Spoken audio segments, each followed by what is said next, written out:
All right. Hello, everyone, and thank you for joining us today. I'm really excited to welcome you on behalf of the Youth Gaming Association for our second webinar in the Coaching Essentials series, Tryouts. At YGA, everything we do centers on one goal, helping schools create meaningful, student-first esports programs that extend beyond competition. We offer free tools and resources to coach and staff because we believe access should never be a barrier to impact. Beyond gameplay, we focus on developing players as people, building habits around teamwork, mindset, and long-term growth. When esports are implemented with intention, the impact reaches far beyond the screen. Players step into leadership roles, coaches become trusted mentors, and each match becomes an opportunity to practice communication, discipline, and confidence. That's the purpose of today's session, supporting you as you move your program forward. As we go, please feel free to use the chat to engage with content and share your thoughts and/or reactions. We'll be collecting questions throughout the session and we'll address them during the Q&A portion at the end. To lead us through this conversation, I'm excited to welcome our speaker, Luke Moore. Luke brings a well-rounded perspective to coaching and education. As a coach, he has guided players from entry-level teams to collegiate competition, including experience as a T2 and T3 Valorant coach, where he helped teams stay motivated and connected. As a player, he has competed at a high level and experienced firsthand how effective feedback drives improvement.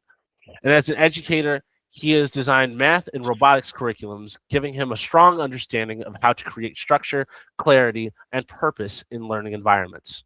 He understands what it takes to coach gamers, not only to achieve results, but to help players grow on and off the server. Please join me in welcoming Luke Moore to the stage.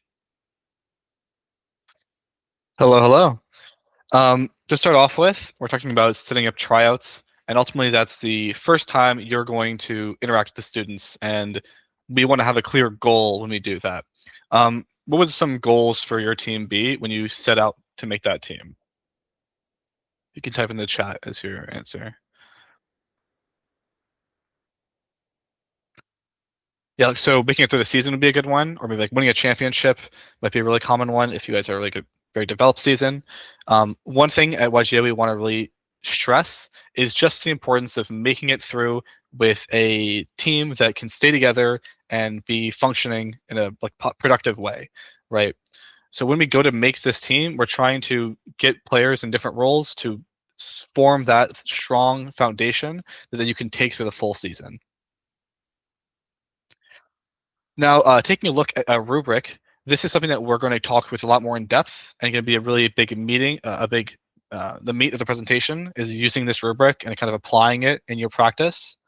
This is going to be how you're going to evaluate players or some way of evaluating players and how you can ultimately sort all those ideas on like who's playing better but talking more, things like that, and have that kind of structured and easy for you to use.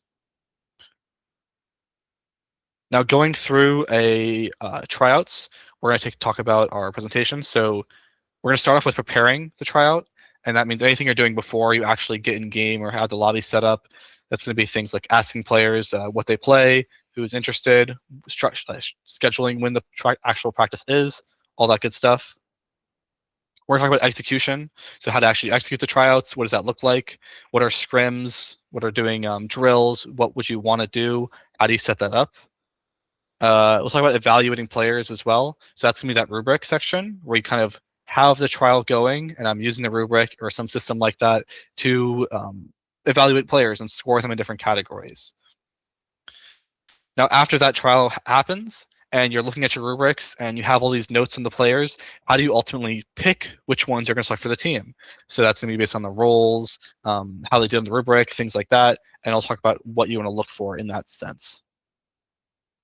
And finally, we'll talk about some brief next steps moving forward as a team, where you're going to go and what direction to go into.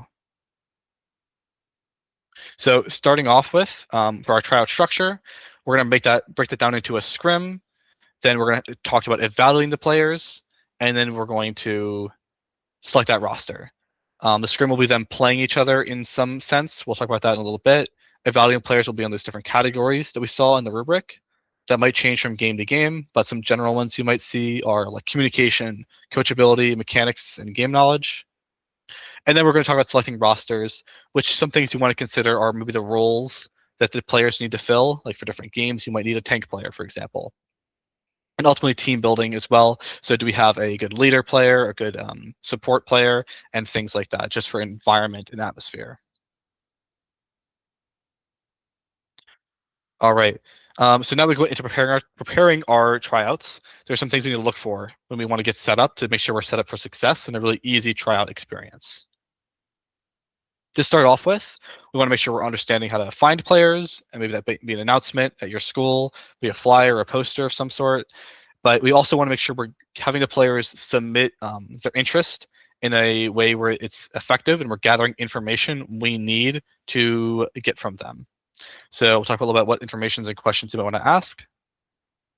Then we're going to look at setting up that meeting time, making sure everyone can play, and scheduling who wants to go where. Talk a little about that. And then, of course, scheduling games with either your players or another team. So as we'll see in a little bit, one option for tryouts is something where you schedule a scrim against another team, could be another school or another group.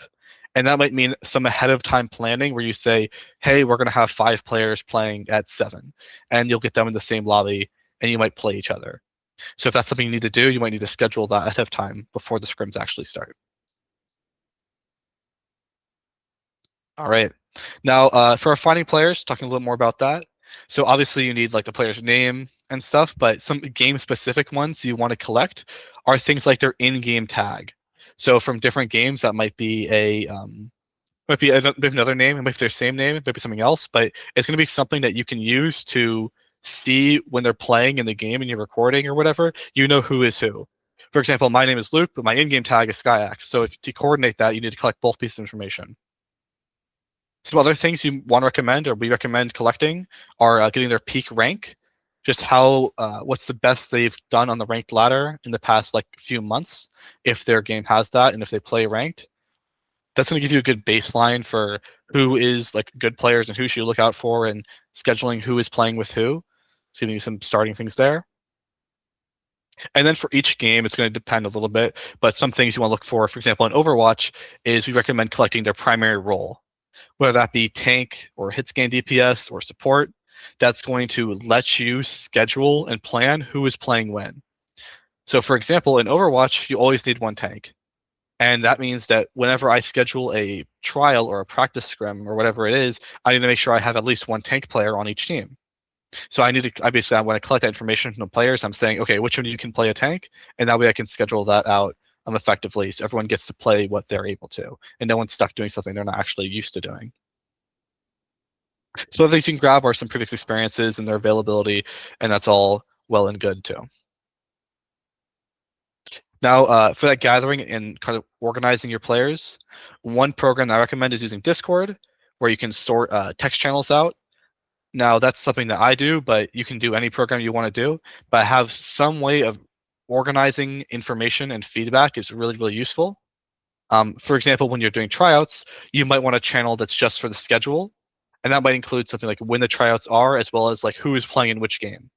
And you don't want that to get flooded out by the kids, talking about some other stuff. I also might want chats for each player to give them individual feedback, right? If I want to write notes about one player, I don't want that in the same spot with the schedule, right? So having all these things be separate and different individual chat channels is really useful for your organization. And Discord is one option for that. Now, finally, when you go to actually schedule these games, something you want to look out for is making sure that each player gets at least 30 minutes of in-game time. That means that they can play at least 30 minutes of the game. But since you're worrying about the roles and who's playing what, and we need 1 tank for each team, there might be a player that has to play longer because we need a tank or whatever that it might be. So keep that in mind. That's something that might have to happen. But it's the more important thing to focus on is just making sure that every player gets at least a little bit of playing time. At least 30 minutes is recommended. Now, you probably have set times to do your practices. It might be like a certain hour after a certain day on school, whatever it is. But you might also be involved in leagues where you have to play against other schools. And in that case, you might be scheduling outside of that set time frame.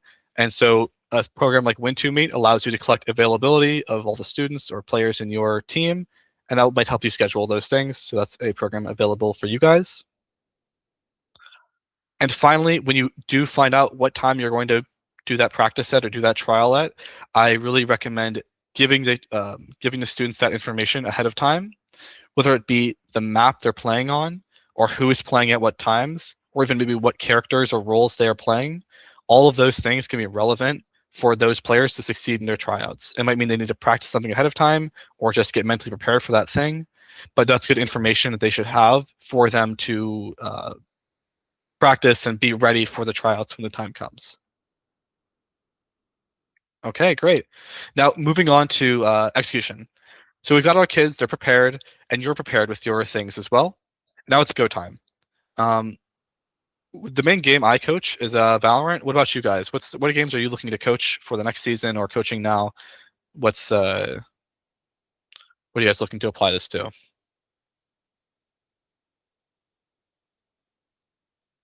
Maybe like Overwatch or Smash or something.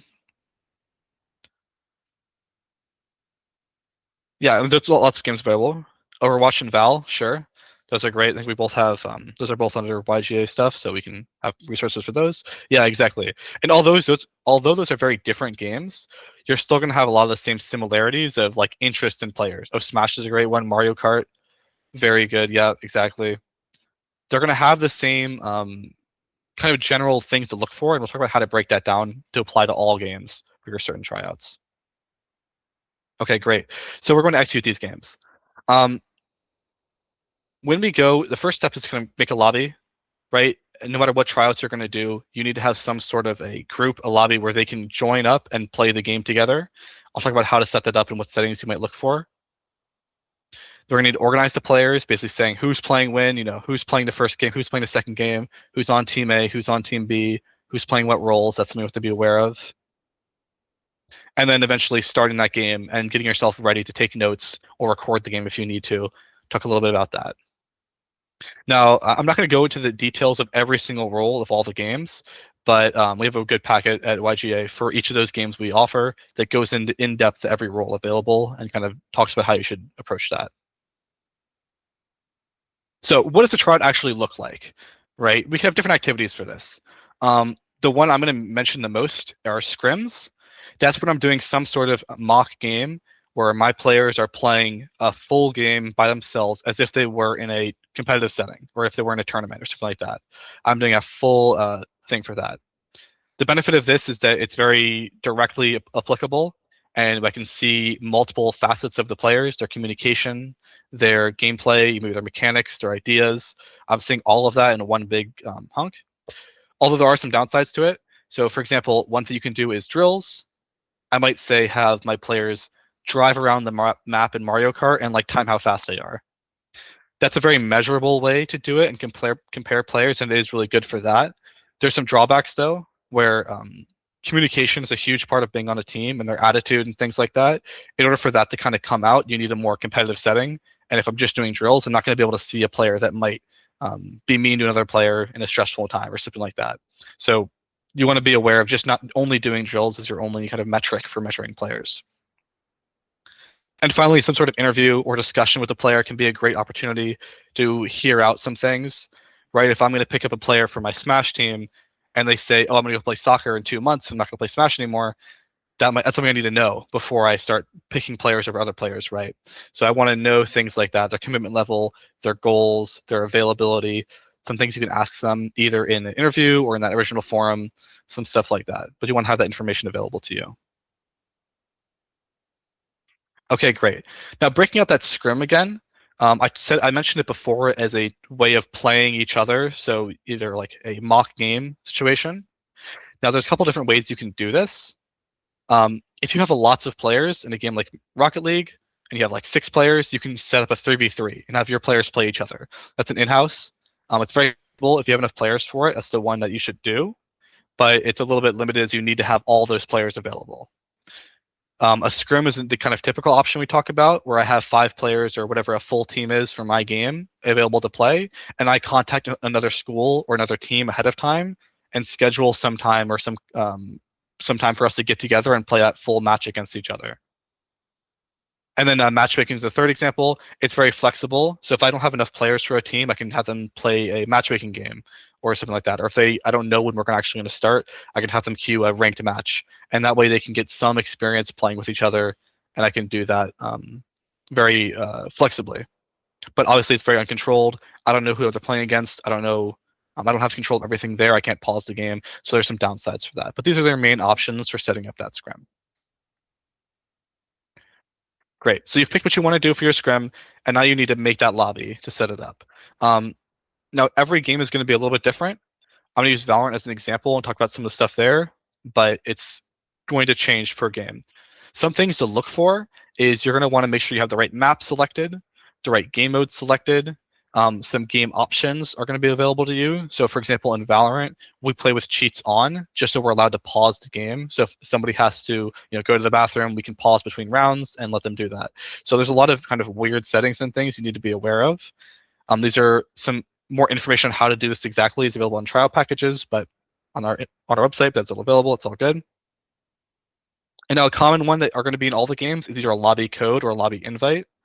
A lobby code is just going to be like a string of letters and numbers that you get and you pass around to your players, and that'll allow them to join on your game. Great. Now, finally, we're going to organize the players into that lobby. So again, this is we're talking about we need what tank for every team. We need a DPS for every team, right? Who's playing when, making sure we're swapping players in and out. There's some cool methods we can do, like setting their icons to a certain thing to make your life easier of seeing who's playing what and if we have a good team or not. That's all great. Now, throughout all of this, you have a lot of information, right? I've got all these players with their ranks and their roles and the times they're playing. How would you guys organize that information, like right now, as you go in to do that tryout?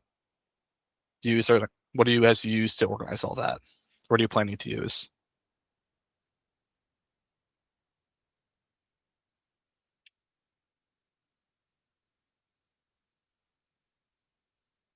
Maybe it's like an Excel sheet, or it could be like a Google Doc, or maybe even like a poster of some sort.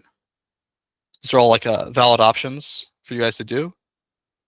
A form, sure, and an Excel sheet, yeah, that's a great option. Now, just to make your lives easier, we're gonna go through a example one that we have. So this is the this is the Excel sheet form thing for Overwatch at YGA that we use, and what I recommend that you guys kind of have that same outline for.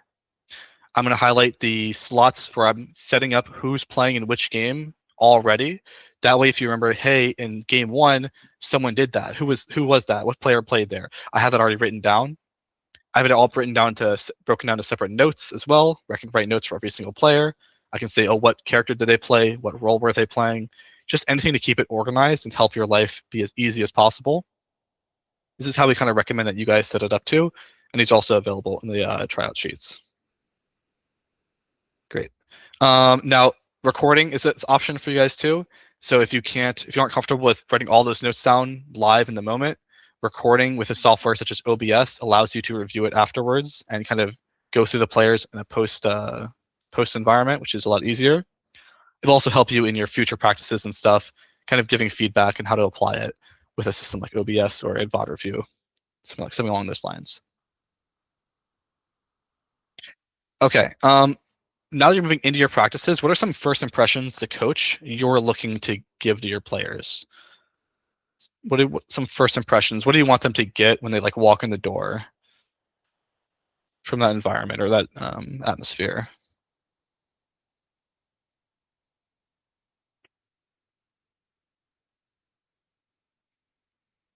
Culture, sure, yeah. Culture could mean a state of like attention, right? Everyone's paying attention. Maybe people are being respectful to each other, right? Now, setting that up early is going to help you develop your team moving forward into the rest of the season, right? If the players show up for tryouts and everyone's laughing and yelling and making a bunch of noise and no one's paying attention, that's going to be the same tone set for your entire team practice. So just as much as we're doing a lot of other things as coach for that first tryout day, it's important to take this into expectation and make sure you're starting off on the right foot. Yeah, you could save like questions for like there's a Q&A section at the back that we'll do for things like that. So some things to look out for are behaviors, right? Are people yelling, being quiet, being respectful, and the atmosphere going on, right? We want the kids to be competitive, and the kids are competitive. They will want to win, which is good, but they need to do that in the right way, right? They can't come out in the result of yelling at each other or calling each other names and things like that. They have to be respectful when they go through it. So we're gonna look at what that looks like, and kind of you want to keep this in mind when you start off that trial day. Okay, great. So now we've ran our trial, or we have our trial set up. Our scrim is going, and we're ready to start evaluating those players. We're going to go into that rubric now and using that. Now, each game has their own kind of categories for what to apply. These are some general ones we're going to use that apply to most games, but available in the guidebook has specific categories for each one. So, for example, for Valorant, some general ones we're going to look for are coachability and how they respond to feedback. Looking at their attitude, are they positive? Are they building each other up or taking each other down? Are they getting angry? And how are they dealing with that anger and that frustration? Looking at their communication skills, are they yelling? Or are they talking at all? Are they being quiet? Are they talking about things on topic? Or are they being distracted or distracting others? Looking at their mechanics as well. Usually that's defined by how well they press their buttons, either quickly or accurately, or maybe moving their mouse or moving their controller.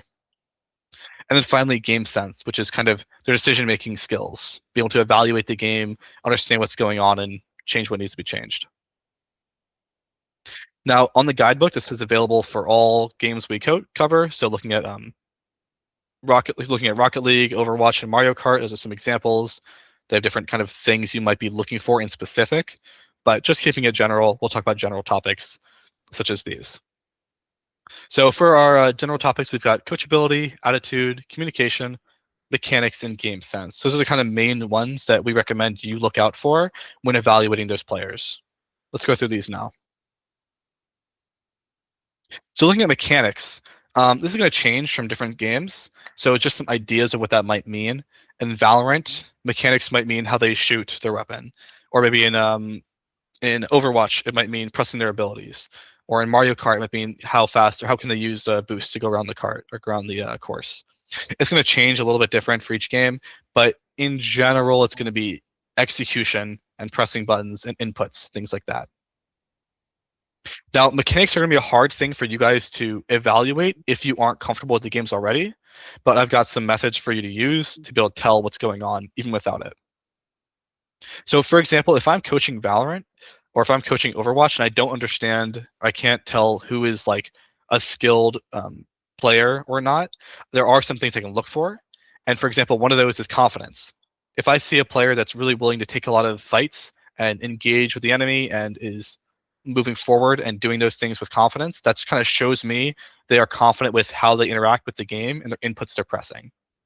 If I'm also looking for like things like understanding the game mechanics, so if a player says, "Oh, I know why that happened," or "This is what happened here. We need to change this thing a little bit differently," that shows they understand what's actually going on in the game and are able to like adapt to that a bit. Some things that might denote a player with bad mechanics might mean either missing in a game like Valorant, maybe falling off the map in Smash, or driving into the grass in Mario Kart. Just some basically not executing the plans well. And this, even if you don't understand the games fully, you should be able to see this sort of difference between a confident player and a player that is not doing what they are intending to do. And it should be easy for you to, there's ways for you to track that out and tell. Also, the score is a great way of evaluating that kind of at the end of the game. You can see their rankings for how many points they got, things like that. It's a kind of good proxy for mechanics. So game sense, second category we're talking about, is their understanding of the game, basically how they make decisions. Are they smart decisions? Are they not smart decisions? Are they making ideas at all? Are they adapting? This is all kind of good markers of game sense. So how we evaluate game sense, even for a game that I don't understand as well, I'm going to use Valorant as an example. And if I don't understand what's happening in Valorant, I can still see who understands it or doesn't understand it. So if I hear a player that is making suggestions, like saying, "Hey guys, let's rush to A here," at the very least, that player has understood what's happening and created some sort of idea. So that's a good marker of some level of game sense. Now, a really high positive to game sense if a player adjusts to the situation. So if we say, let's go to A here, and someone else says, something bad happens, maybe somebody dies or somebody gets slowed off or whatever happens, like something changes, the player that adapts to that situation and says, oh, this happened, let's actually change to this thing now. That shows a really high level of game sense because they've on the fly understood a potential problem, how it applies to their current goal, and what they need to do differently to adapt for that. So if I hear something like that, that shows me that they really have a good high level of game sense. Something that shows me like bad game sense or not as much is if they're either lost, they're not on the same page, if everyone's going to the left and they go to the right. That's a good sign if they don't have a really good great game sense. Or if they're not listening to the plan or not making plans of their own, again, that's showing me that they're not really aware of what's happening in the game. Okay, communication. Another great category for us. It's a little more straightforward. We kind of know what communication looks like. But it's not only just who's talking the most, but also like how are they talking? Are they yelling at each other? What are they talking about? Right? These are all kind of important. Are they listening? Another important part of communication is just being able to understand each other like that, right? So going forward, with communication, what I'm listening for good communication is the players that are talking about their ideas. Are they saying what they want to do before they do it, or are they saying it after? Are they saying it all? Are they responding to others? So when one player says, let's go to the left, are they agreeing and saying, oh, yeah, I'm going to be right there with you? Or are they ignoring them, right? Are they silent about the plans they want to do, or are they taking active steps to communicate and make new plans? And questions are also a really good thing to look for. If players are asking questions, that means they both heard the first thing and then are trying to understand it fully. And obviously, are they talking about things happening in game, or is it off-topic discussion? Right, that's also a good signifier. Are they paying attention? Are they good communicators or not? Are looking at attitude. Obviously, that's going to be things like frustration and anger, but how they take that frustration and anger, what do they do with it? Are they yelling? Are they blaming each other? Or like, are they going to be positive attitude? Are they building each other up? If someone seems frustrated, does the player come over and, say, no worries, man, let's move on? That's a good sign of good attitude and going to ultimately help your team's morale, right? Now, I want to take an extra second here to stress about how important attitude is. Students will most likely come to tryouts thinking that the only thing that matters is like how many points they get, or how many goals they score. But attitude is something that I stress that you guys don't overlook. It can be infectious. A bad attitude of one player will lead to the team atmosphere being ultimately like awful and affecting their results and even the attitudes of other players around it. So when you go into tryouts, I'd recommend as a coach talking to the players and telling them that like their points aren't all that matters, and their attitude and how they treat the team with respect and go into it with a good attitude is something that's very reflected on their ability to make it into the team and their ability to succeed on the team. So I'm going to bring that up before tryouts even start because attitude is so important for that environment. So when I look at good attitudes versus bad attitudes, I'm looking for how they react to kind of key moments. In Rocket League, it might be a goal being scored. Like if we score a goal, are my players saying nice job or good pass, or are they tearing each other down? Are they saying things like, oh, you didn't deserve that, right? That would be a good example of like good and bad attitude, right? Same thing if a bad thing happens. If we get a goal scored on us, are we blaming each other and being mean, or are we saying, let's go, let's move on, no worries, we go next one, right? That's going to be things marking good and bad attitudes that I'm looking for. Beautiful. And then finally, coachability. So coachability is a really hard one to measure without giving them feedback. So when you do your trials, I'm going to actually intentionally give feedback to the players they might not even need just to see how they react to that feedback and see if they apply it to their game. This is going to be a measurement of like how those players try and grow. Are they looking to grow? Are they looking to just be stagnant and not looking for outside advice? Are they listening to you as a coach? Are they listening to each other advice? All that kind of stuff. So when I give a player feedback, one thing I recommend you guys do if you're not as comfortable is very basic feedbacks like try and talk more, make sure we're working together, make sure you can even give small advice that's just like very specific, like, oh, let's go to A this round, let's go to B this round, let's try playing faster or slower. Give some very general advice like that and see how your players respond to that. Are they trying to implement the feedback you give? Are they asking you questions on what that feedback means and how they can apply it? Are they ignoring it? are they dismissing it? So if I say, let's go to A this round, and a guy said, or some player says that's not relevant, or like, that's some player says that's not something that's going to make a difference, or that doesn't matter, that's really dismissive, right? They're not like taking that feedback into account and trying to apply it to themselves. I can also hear it in their discussions. So if a player comes out of the game at the end of tryouts and says, I played perfect, I made no mistakes at all, right? That shows that they're not really looking to improve. So that's one kind of notator of good coachability or not. Are they looking to get better? Are they trying to reflect? Things like that. All right. So now we've done our scrims.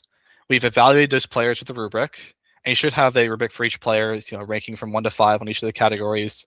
What are some things that you guys would look for? Like, what are some categories that you think are the important ones?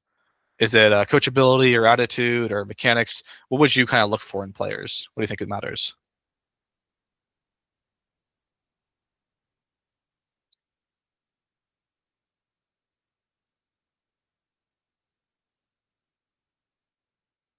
Attitude, sure, yeah. Attitude is a really big one, and what I'm going to talk about even just by itself because it can spread. Attitude, collaboration, good attitude. Yeah, attitude's a very common one, right? That really starts and it can spread. So I'm really looking forward to that. And why, as a coach, I want you to recommend that at the very start of the practice, so they have a good attitude. Okay, let's talk about how to select those players. So we've seen those rubrics. Now, how do we use those rubrics, right? How do we actually pick from that? We're going to look at things like the roles on a team. I'm going to talk about things like a leader, an ace, and a support. Different roles will kind of come up in different games, but these are some general tropes that you're going to see, and we'll talk about how that applies. We're looking at the cautions in particular about attitude and coachability. That seems a big thing for you guys, but it's also, it's a really thing we recommend looking out for. If a player is not coachable, that means they're not going to be part of a team, right? The other players are going to be getting better, and they're just not going to be. That's going to alienate them from the group. It's going to kind of make it so your feedback's not being heard. Like, none of that's going to go well, and that sort of team dynamic is not going to be there. And of course, attitude spreads all that, it makes it all worse. So we're going to be really careful for those things. If I see a kid with like an attitude that's like a 2 or not very good at all, if I'm going to pick them up, I need to really believe that they can turn that around. I might even have a discussion with that student and talk to them about their attitude and see if they're able to bring that up, because they need to in order to be part of a team, right? And substitute players, to me, I just want to mention really briefly here. So you want to be aware of if you need substitute players. Do you have people that are going to be reliable, or are you going to be missing a student every now and again? It might be worth picking up 1 or 2 substitute players so they can sub in and you can swap people around. Just something to think about. Again, it depends on your game in specific, but something to be aware of. Okay, let's look at some of those roles now. One common role is like a leader of a team. This can be someone that kind of makes the final decisions between hard moments, right? When we want to go A or B, there might be like differing opinions. A leader is going to be someone that says, we go A, right? This is going to be the person leading the strategy. And for that, they need some level of game sense to understand what's going on. But importantly, they really need a good attitude. If we're losing and my team's leader says, oh, I guess we go B, like maybe it doesn't matter anyway. Like, now my whole team is feeling awful because my leader is also feeling awful and they're spreading that, right? So they need to have a good attitude to sort of bring their team into the energy and hype them up and make sure everyone's having a good time. They also need to have good communication skills, since they have to communicate all the plans and listen to each other to make new plans. That's really a big one. And they need to have some level of game sense, since they are the ones making the final decision. They need to understand, what is a good and what is a bad decision, and ultimately, so players can trust their decision when they go into it. All the roles are going to be needing some level of coachability, since they have to, be part of a team and grow. That's going to be something that's super, super important. Okay, looking at the ace now, this is going to be basically your win condition for the team. So for soccer, as an example, your ace might be the person scoring all the goals, your main striker, right? That is going to usually be a player with a very high amount of mechanics. So it can maybe shoot the weapon well in Valorant, or aim well in Overwatch, or perform combos well in Smash. So they can do that thing. But a really important component of that ace is going to be their communication. They can't just go around and do whatever they want. They have to be able to work within a team environment, which means they need to communicate to their team, oh, I want this to happen. I want this to happen. Can you help me by doing this? I'm going to try and do this. What can you guys do for me? That's going to really lead to a much more cohesive environment where the ace is able to perform at their best ability. And of course, they need to be coachable as well, so they can grow with the rest of the team. Now, we talk about support. The role of a support is usually described as helping other players achieve their goal. So in our soccer analogy, this would be the player that's passing the ball to the player scoring, right? In video games, this usually means they need to understand how they can best help others before anyone else knows, right?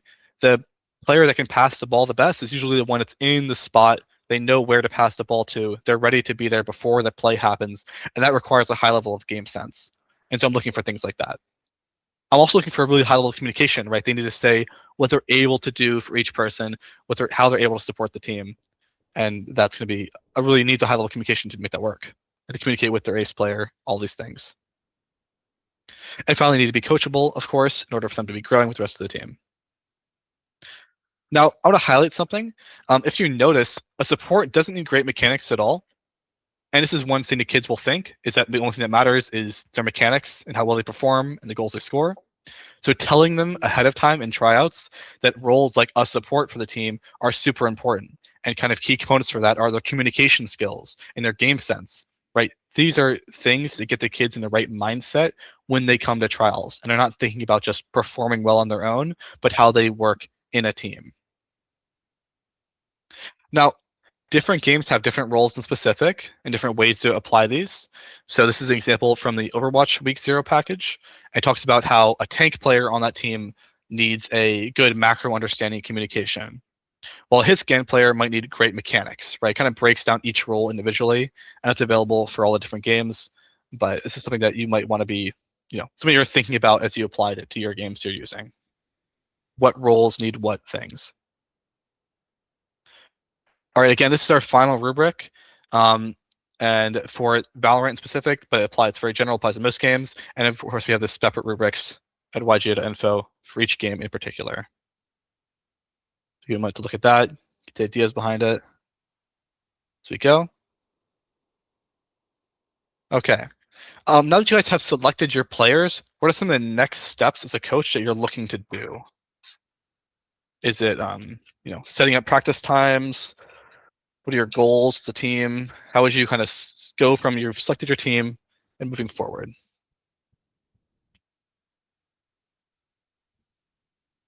Yeah, plan the season schedule. Okay, great. So, like, what are we going to do first? How are we going to end? What's the middle? Like, how are we going to go from just the people that just started playing together to like a full kind of cohesive team, right? That's a great one. So your kind of main steps you're going to be looking to do are gathering your team. So that's like setting our practice times, setting our goals. Maybe we want this achievement, we want this thing, we want to be working together, this many plans, whatever it is. Assigning the roles. So who's playing tank, who's playing support. That's another thing you want to be making sure you're getting ahead and getting done. Booking scrims, something you're going to be ready for as part of a team. Scrims, either in a Discord group or Gangster, are great places to actually try and practice in those environments. Something to be aware of. And then finally, those areas to work on. So kind of that's your roadmap or your syllabus as a team for how you're going to get better and how you're going to improve them over the long term. Looking at gathering a team, I just want to highlight one more thing about these schedules. And when you have that consistent schedule, it's a lot easier for students to be aware of that and making sure I'm giving them the information nice and early so they can apply it to their game. So for example, this is a schedule that I used to do or that I did one day. And I just told them beforehand, we're going to start off doing server work. And that means practicing in a in-game lobby, right? I'm just giving them some information on like what we're going to do in practice before that happens so they can get ready mentally and be ready for it as we go. And then as I'm looking to improve my team, we've got some structured kind of syllabus style things in our guidebook. So this one is for Smash. It kind of takes you through as a coach, like how you should coach the students. What do you want to start off with? What topics should you work your way towards, and what topics are better saved for like the later area? And it goes in depth in each of these, and that's available for all our games. And the guidebook is free on the website. Okay, and it's going to go to the topics. It's all good. Great. Yeah. All right. Well, thank you, Luke. Just like to give a really big thank you to Luke for leading today's webinar. I know we can all really value his insight and experience. And I'd also like to thank all of you on behalf of YGA for being here tonight. The fact that you're here says a lot about the kind of coach and mentor that you are. We hope that you learned something valuable about how to structure more effective tryouts. Within this session, we discussed how to utilize YGA crafted tools and other third-party software within your tryouts, how to evaluate players' in-game performance through our YGA player rubric, and how to select players for an effective, collaborative, and competitive roster. We hope that you utilize YGA resources to help make the most of your season within the future, as YGA is here to help you grow skilled gamers and stronger people within your esports program. Don't forget to use code SKYAX for 15% all purchases at yga.info. You can always find more free tools and upcoming sessions on our website at yga.info, or feel free to reach out to us via email.